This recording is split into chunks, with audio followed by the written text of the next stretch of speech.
éloignez-vous des faux débats entre l'AES et la CEDEAO. Moi, je vais vous parler. Et je vous rappelle que je n'ai aucune feuille devant moi, ici.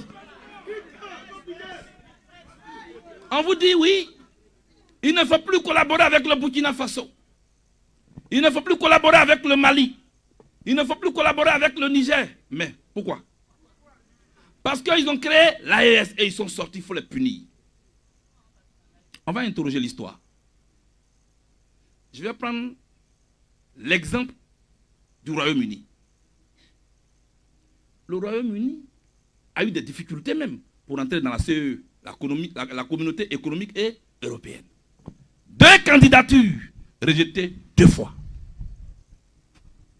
En 1963 et en 1967.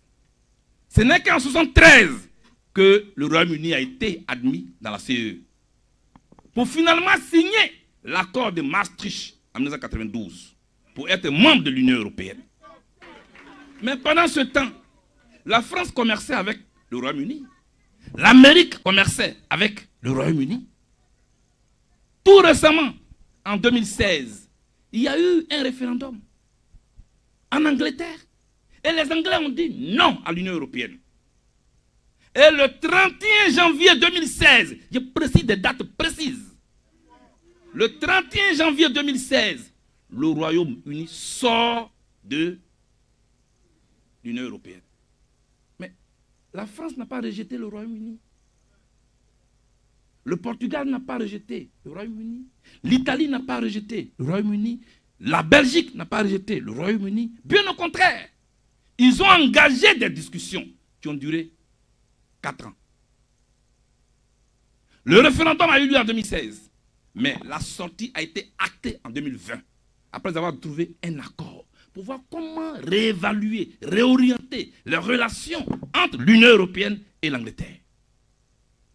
Donc, quand le Burkina Faso, le Mali et le Niger estiment que leurs intérêts ne sont pas protégés, gérés comme eux l'auraient souhaité par la CEDEAO, et qu'ils sortent de la CEDEAO, on ne doit pas les diaboliser.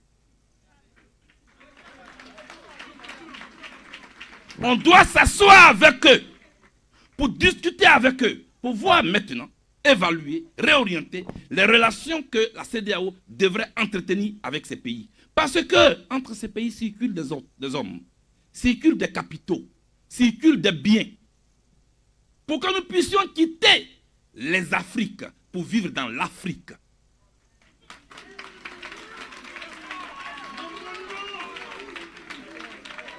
C'est de ça qu'il s'agit. Chers amis, c'est pourquoi j'appelle à des discussions entre l'AES et la CEDEAO au nom de l'Afrique. Les fusils tonnent en Ukraine. Les fusils tonnent en Ukraine. Mais l'ambassade de la Russie aux États-Unis n'a pas été fermée. Les fusils tonnent en Ukraine. Mais l'ambassade de la Russie n'a pas été fermée, ni en France, ni en Belgique.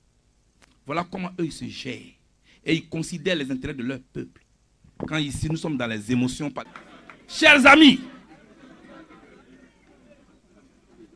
les États-Unis d'Amérique, c'est un pays démocratique.